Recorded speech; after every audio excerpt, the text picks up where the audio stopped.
بسم الله الرحمن الرحیم. الحمد لله رب العالمین و صلی الله علی سیدنا محمد و آله الطاهرین. سلام علیکم خانم ها آقایان محترم، هم نفسای دوست داشتنی و همیشگی برنامه یاد خدا الهی که خوب باشین، سلامت و تندرست باشین.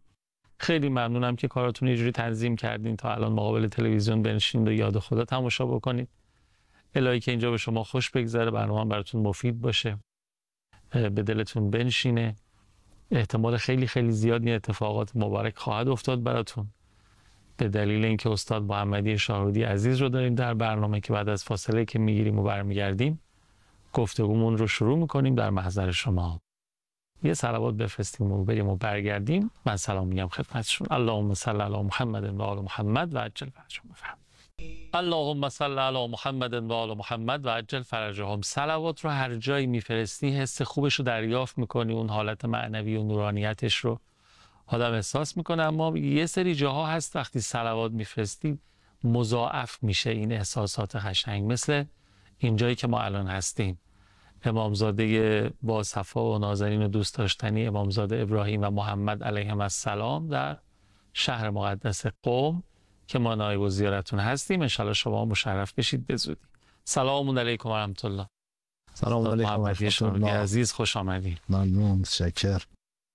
اعوذ بالله من الشیطان الرجیم. بسم الله الرحمن الرحیم. الحمد لله رب العالمین و صلی الله علی سیدنا محمد و آله الطاهرین.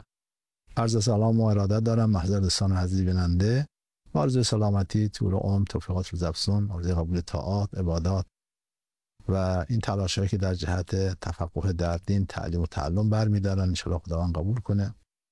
بسیار ارزشمنده. یه حدیثی است هم از امیرالمومنین داریم، هم از امام باقر، هم از امام رضا. من حدیث تمام دیدم، شاید ائمه هم فرموده باشه. من اون حدیث امام باقر رو که تحف العقول نقل کرده خدمتتون میکنم. امام باقر رو در الکمال کل الکمال التفقه فی الدین و صبر علی النائبه و تقدیر المعیشه. همه کمال، مقصد همون کماله. کمال و همه کمال و مقصدی که انسان باید سمت اون مقصد پیش بره در سه چیز خلاصه میشه. یک، معرفت دینی داشته باشه، تفقه در دین، آشنایی با دین. تفقه در دین سه شاخه میشه: فقه اکبر که این بحثی که ما الان داریم که عقاید باشه، فقه اوسط که اخلاق و تربیت باشه، فقه اصغر که همون فقه مصطلح و احکام باشه. الان بحث ما فقه اکبره، اعتقادات. بله بله. فرمود که التفقه فی الدین یک و صبر علی النائبه، بردباری در مقابل سختی ها و گرفتاری ها انسان از پا در نیاد و ناامید نشه، و تقدیر المعیشه، زندگیش هم برنامه داشته باشه، حساب کتاب داشته باشه، تو زندگی با برنامه پیش بره، روزش برنامه داشته باشه، هفتهش، سالش، ماه، خلاصه عمرش با برنامه باشه. بخش اقتصادیش برنامه داشته باشه، دخل و خرجش با هم بخونه. خب خیلی ممنونم استاد. ما هفته گذشته رسیدیم به افعال خدای بزرگ و مهربان. اولیش عدل الهی بود که سوالی مطرح شد که چرا، یعنی در واقع شبهاتی مطرح راجع به عدل از گذشته تا به حال شما فهمیدین که بوده، بین علما بوده، رواج داشته اینها، که آقا چرا ما فقیریم، عده غنیان، چرا بعضیا سالمن، بعضیا اونطوری، بعضیا، خلاصه تفاوت هایی که توی جامعه وجود داره بین افراد و بین جایگاه مختلف. این شبهه رو وارد میکنن. شما فرمودین 5 نوع نگاه به این ایرادات و اشکالات، پاسخ به اشکالات. آره 5 مدل پاسخ داده میشه که فرمودین. روش پنجم روش حکمای مسلمان یا بیشتر شیعه میتونیم بگیم، فرمودیم چون بیشتر حکما شیعه بودن، راجع به اون فرمودیم میخوایم تمرکز بکنیم و پاسخ اونها رو در واقع به این اشکالات و ایرادات بررسی کنیم. ما سراپا باشیم. کارش من مطلب اول که عرض کنم اینه که تمام این ایرادها و اشکالها، یعنی مثلا حالا ما بخشش عرض کردیم و سوالهای فراوان دیگه هم هست، همینجا عرض کنم که بعداً به پرسش‌های دیگری در همین زمینه خاص جواب خواهیم داد. شما خواهید پرسید مثلا چرا خدا بعضیا ناقص الخلقه خلق کرده؟ آره. چرا بعضیا مثلا مریضن؟ چرا خدا مریضشون؟ چرا میمیرن؟ خیلی ما سوالات داریم که میگه خدا پدر منو گرفت، با خدا قهرم، چرا خدا این کارو کرد؟ این بخشی از همین سوالی که حالا اینا باید تک تک باید جواب داده بشه. اونجا باز عرض میکنم همه این ایرادها، اشکالهایی که وارد شده بر عدل الهی رو میشه در 2 تا سرفصل جمع کرد. بله. یک، چرا باید در کار خدا تفاوت و تبعیض وجود داشته باشه؟ خدای عادل چرا باید در نظام آفرینش چی باشه؟ تبعیض قائل میشه. تبعیض و تفاوت. همون شعر بابا طاهر، یکی را میدهی 100 ناز و نعمت، یکی را نان جو آغاشته در خون. این تفاوت داره چی؟ یکی این. دوم، چرا باید در نظام آفرینش شر و بدی وجود داشته باشه؟ مثل بیماری، مثل نقص خلقت، مثل جنگ. یه ویروس میاد چند صد هزار نفر، چند میلیون نفر. چرا باید کرونا باشه؟ چرا باید اسرائیل باشه که اسرائیل از کرونا هم بدتره؟ واقعا این شر و این بدی ها رو چرا خدا خلق کرده؟ تو این 2 بخش صحبت خواهیم. یکی تفاوت و تبعیض، یکی شرور و بدی ها. شرور و بدی ها. بدی ها وجود بدی ها. وجود بدی ها. نسبت به اون بخش اول که تفاوت و تبعیض باشه، عرض میکنم که در نظام آفرینش از طرف خدا تبعیض نیست.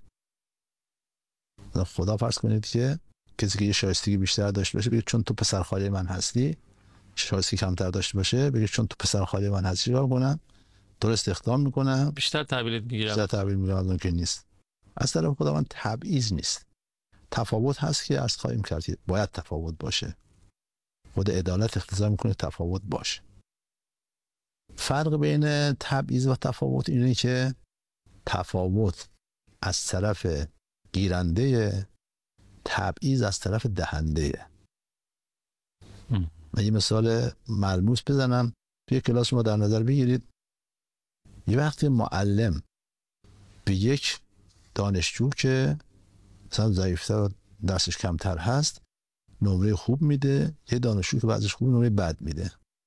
این کلاس با چشم نگاه نمیکنه، تبعیض قائل میشه. همینطور میگه چون اون مثلا فرض کن قوم و خویش ماست، یا مثلا فرض کن هم حزبی ماست، هم فکری ماست، پس ما براش یه رانتی در نظر بگیریم. اما این که نه هم حزبی ما نیست، نه ولش کن. این تبعیضه. اما اگه نه اون درسش خوب بوده نمره خوب گرفته، اونم درسش بد بوده نمره بد گرفته، این تفاوته. بله، از طرف خودش وجود داره. خودش گرفته. اون که 20 گرفته خودش گرفته، اونم 0 گرفته. چیه؟ تفاوت هست، مده تفاوت به جاییه دیگه. درست. اصلا تفاوت هم به جا بجاست. آمین فرمودن که اگر تفاوت نبود، فرمود الناس خیرن ما تتفاوتو فاذا استووا هلكوا. مادام مردم با هم تفاوت دارن، با که تفاوت هست، مردم با خیر و خوشی زندگی میکنن. مساوی شدن هلاک میشن. عجب. بله، تفاوت حتما باید باشه. اگه نباشه ظلم دیگه. اگر یه معلم، پس میتونیم بگیم تفاوت ذیل همون عدل خدا. بله این عدله. همون استاد که ما گفتیم بیاد به من بهش همه شما میدم 15. نمیتونم. این تفاوت نیست دیگه. من چون آدم عادلی هستم میخوام به همه شما بدم به عدالت 15. مثلا که عین بی عدالتی، ظلم دیگه. یکی نمرش مثلا 5 بهش داده 15، یکم نمرش 20 اونم داده 15. تفاوت باید باشه. کسی که 10 ساعت کار میکنه ببین با کسی که 1 ساعت کار میکنه اینا با هم مساوی باشن. همینطور. کسی کلی زحمت کشیده، درس خونده، مثلا مهندس شده، پزشک شده، بگیم تو هم ساعتی انقدر حقوقت، اون کسی هم که درس نخونده و این راه رو نرفته و مستقیم اومده سر کار، بگیم تو هم همین به اندازه پزشکی حقوق بگیرید. اینجا با تفاوت باشه. یه چیز دیگه هم از اون فرمایش که از تعمیر بود فرمودین که اگه تفاوت نباشه، همه یه جور باشن، همه چیز از بین میره. حاکمیت هم همینطوره، یه جامعه. بله. واقعا اگه نباشه میگن اون جامعه بالاخره از بین خواهد رفت. همینطوره. اگه تفاوت نباشه، حتی این مثلا مادرایی که دو قلو همسان دارن، اگه اینش هیچ تفاوت با هم نداشته باشن، گاهی تفاوتشون کمه، مادر اشتباه میکنه. تو افتاده بچه گریه میکنه، بچه الف گریه میکنه، الان شیر دادم که در حالی اینو شیر نداده، بچه ب رو شیر داده بود. اون بچه گریه میکنه که شیر نخورده. مادر میگه الان شیرش دادم که. این حتی اینجا بین 2 نفر هم حتی اینجوریش مشکل پیش میاد. چه برسه به یه جمع. آره، معلم با شاگرد یکی باشه، پدر با فرزند یکی باشه، فرمانده با فرمانبر یکی باشه، امکان نداره. پس تفاوت باید باشه و هست، و تفاوت عین عدالت. تفاوت از ناحیه گیرنده است، اون چی میگیره 0 گرفت حقشه، 20 هم گرفت چیه حقشه. تبعیض از ناحیه دهنده، تبعیض خلاف عدالته، تماما تفاوت عین عدالته، بی تفاوتی ظلم. خب آیا تبعیض وجود داره از طرف فعل خدا؟ نخیر. خداوند به همه با چشم نگاه میکنه، حتی در مسائلی که مسائل دنیا خداوند براش کافر و مؤمن فرقی نمیکنه. کلا نمد هؤلاء و هؤلاء و ما کان من عطاء ربک محظورا. همه رو امداد، همه رو کمک میکنیم، کافر مؤمن همه. هیچ محرومیتی از اون انعام خدا وجود نداره. ای کریمی که از خزانه غیب گبر و ترسا وظیفه خورداری. دوستان رو کجا کنی محروم که تو که با دشمنی نظر داری. از طرف خدا متعال با یک نگاه کل عالم آفریده شده. نظاماتی رو تو این عالم حاکمه که همون تفاوت که گفتم باید باشه، چون نظام علیه، نظام سبب و مسببیه. نمیشه که علت با معلول یکی باشن. علت با معلول متفاوته و مقدم بر معلوله، قبل از معلوله. اما تبعیض از طرف خدا نیست. مثلا ببین 2 نفر شایستگیشون یکی بود، هر دو مؤمن بودن، خدا یکی رو گفت خب تو سلمان باش، یکی گفت مثلا تو فلان فرد گمنامی که حتی بهش دم نمیره باش. تبعیض غالب بشه، بگه چون مثلا سلمان با ما قوم خیشه بره تو بهشت، تو که قوم خیش نیستی برو تو جهنم. اینجوری نیست. از طرف خدا در شرایطی که افراد شرایطشون مساوی باشه، خداوند هم عدالتش کامل، همه رو شامل میشه.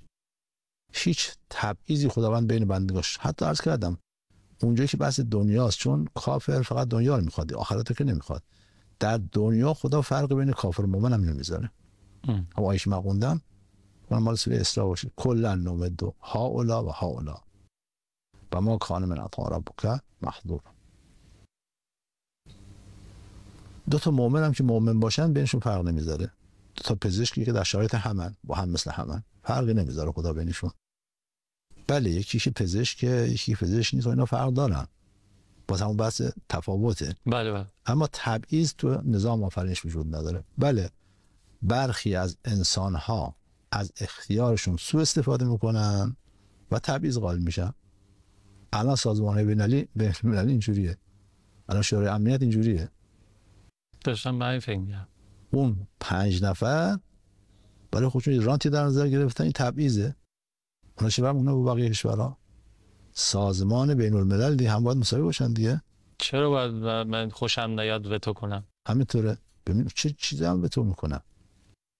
هیچ عقلی اینو قبول نداره، هیچ منطقی، هیچ وجدانی، انسانیت رو زیر پا میذارن و وتو میکنن. این تبعیضه. این تبعیض رو انسان ها از اختیار خودشون سوء استفاده کردن و تبعیض قائل میشن. حتی میبینیش مثلا فرض کن پدر و مادر بین فرزندان خودش تبعیض قائل میشه. یکی رو بهتر دوست داره، یکی کمتر دوست داره، که بهش حالا دوست داشتن چون هم محبت مال قلب نمیشه کاری کرد، اونو نمیشه کاری کرد. چون تو سوره مائده نساء هست یه جا خدا میگه که 1 2 تا 3 تا، حالا 2 تا 3 تا باید ازدواج کنید، اما باید عدالت پیشه کنید. یه جایی تو همین سوره میگه شما هرگز عدالت نمیتونید. خب پس چرا شما اونجا گفتی بگیرید عدالت پیشه کنید، اینجا میگه چی؟ هرگز عدالت رو نمیتونید پیشه کنید. تلاش بکنیم تو مسیر عدالت. اصلا نمیگم امکان نداره، هرچند تلاش کنید نمیتونید. هرچند همونجا خب جواب این سوال چی میشه؟ اینجا میگه هرچند تلاش کنید نمیتونید. آره. اینجا میگه عدالت پیشه کنید، اونجا میگه هرچی تلاش کنید نمیتونید عدالت. خب واسه اینه که یه وقت امر قلبیه. این آقا یه خانم بیشتر دوست داره از اون خانم، کار دلی دیگه. نمیتونه که بگه من پا میذارم رو دلم، میگم نباید هر دو مساوی دوستش باشم. به دلش هم بگه، به دل میگه نه، حرف رو قبول نمیکنم، من اون بیشتر دوست دارم. خب اینجا اشکال نداره، این عدالت اشکال نداره. اما این امکان پذیر نیست که میخواد اینا با هم مساوی باشن. چون دست انسان نیست دیگه. این دست انسان نیست که بخواد اما در عمل نه دیگه، میخواد لباس بخره برای 2 تا باید مساوی بخره، میخواد هزینه، میخواد پول تجیبی بده، نمیدونم میخواد نفقه بده، حتی میخواد وقت بذاره پیشون، میخواد بره، باید کاملا اونجا باید عدالت 100% مراعات بشه. آها جواب پس این شد. آره اما اونجاش بحث امر قلب، خب قلب که نمیشه کارش کرد دیگه، بیشتر دوست داره. خب این تبعیض‌ها در بین حتی میری آقا بدون دلیل، یکی میشه سوگلی میشه، اون نمیدونم کلی براش خرج میکنی که خرج نمیکنی، این تبعیضه. یک فرض کن مدیر یک مجموعه میبینی که بعضی از کارمندا رو بهشش میگه میکنه، بعضی بهشش میگه، تبعیض قائل میشه. یک نفر رو بهش مثلا حالا جایزه میده، نمیدونم چیز از این قبیل، به یکی نمیده. خیلی ممنونم. اگه اجازه بدید ما یه فرصتی بگیریم از دوستان، برگردیم راجع به فرمایشات شما به تأمل داشته باشیم و بعد ادامه صحبتاتون داشته باشیم. بفرمایید. خواهش اللهم صل علی محمد و آل محمد و عجل فرجهم. منم مثل شما سراپا گوشم، بحثمون گل انداخته، بشنویم و استفاده بکنیم. بله خب این که شما فرمودید، من فقط 3 نکتهشو گفتم، البته نکات دیگه هم هست اینجا که ما فقط از لحاظ روحی و روانی گفتیم که خانم ها اینجوری هستن که اون واقعا اینجوریش مثلا روانشناسی بپرسن. در عمل هم در خارج هم اینجوری اتفاق میفته که از لحاظ این که نسل‌ها نژادها به هم میریزه و مشکل ایجاد میکنه، که از لحاظ این که به طور طبیعی زن‌های بی شوهر بیشترند از مردهای بی زن. اگه بخواد اون وقت یک زن چند تا شوهر داشته باشه، این مشکل چند برابر میشه، گاهی 7-8 برابر. نکات دیگری هم هست، اینکه خب شرع دستور داده، خدای حکیم دستور داده، خدا که دستورش گفته‌ای که نیست، حتما فلسفه داره. ما همه حکمت‌ها رو فهمیدیم نخیر؟ 2-3 تاش که من عرض کردم، حالا یکیش فرمایش امیرالمومنین علیه السلام بود، خیلی نشون داد دیگه، تو مثال قشنگ نشون داد که قضیه این هست. ولی خب حکمت‌ها خیلی بیشتر از این حرفاست که ما خبر نداریم، پشت پرده رو ما خبر نداریم. خب برگردیم به بحث خودمون که عرض کردیم که همه اشکالات و همه ایرادها رو تو 2 بخش ما خلاصه کردیم. یکی تفاوت تبعیض، یکی بدیها و شرور. دیدیم که از طرف خدا تبعیض نیست. تبعیض ها از طرف انسان ها و موجوداتی مثل جن و این هاست. از طرف خدا هیچ تبعیض نیست. تفاوت هست و تفاوت هم عین عدالته، باید باشه. اما راجع به شرور یا هم بدی ها که خیلی زیاد هستن، ان شاءالله تو برنامه بعد ما عرض خواهیم کرد که باز اینها رو ما در چند مرحله پاسخ شرور رو هم خواهیم داد. دوستان فراموش نکنید که ما داریم از منظر حکمای اسلامی داریم پیش میریم و بعد برمیگردیم منظر متکلمین هم عرضه تقدیم خواهیم کرد. این که بعداً عرض خواهیم کرد که آیا اصولا ما چیزی به نام بد، به نام شر در نظام آفرینش داریم؟ حالا ببینیم شر چرا خدا خلقش کرده. دوستان بگم مثلا این شره، تا ما بگیم خودمون که شر یعنی چه؟ مثلا شری وجود داره؟ حالا فرض کنیم که شر وجود داشته باشه، آیا شر بودنش مطلقه یا نسبیه؟ نسبت به من ممکنه شر باشه، نسبت به دیگران ممکنه شر نباشه. آیا حالا فرض کنیم که شر وجود دارد، مطلق هم هست، میشه شرور رو از خیرات تفکیک کرد، میشه اینا رو جدا کرد، بگیم که خب این تابلو، این خطای کجش نمیتونه چی، باید حذف بشه، پاک کنید، رنگ‌های تیرش رو بذارید کنار، خطای کج و واج هم بذارید کنار، وقت تابلو میمونه. و نکته چهارم این که آیا این اگه شما شده چیز شر، شده بدی، اینا فایده ندارن؟ فایده هاش که انشاءالله این بحثا رو در برنامه بعد خواهیم داشت انشاءالله. خیلی خیلی ممنونم استاد محمدی شارودی عزیز، دست شما در نکنه. اگر اجازه بدید باید خداحافظی کنیم، ما مردم وقت برنامه داشت عوامل نداریم، مخلصیم، محتاجیم به دعا. ممنونم بابت همراهیتون و اینکه سوالات و نظرات و انتقادات و پیشنهادات خودتون حتما برای ما بفرستین از طریق راه‌های ارتباطی که براتون زیرنویس شده در خلال برنامه و مشارکت داشته باشین در بحث مطرح شده در برنامه یاد خودم. مراقب خودتون و خوبیاتون باش.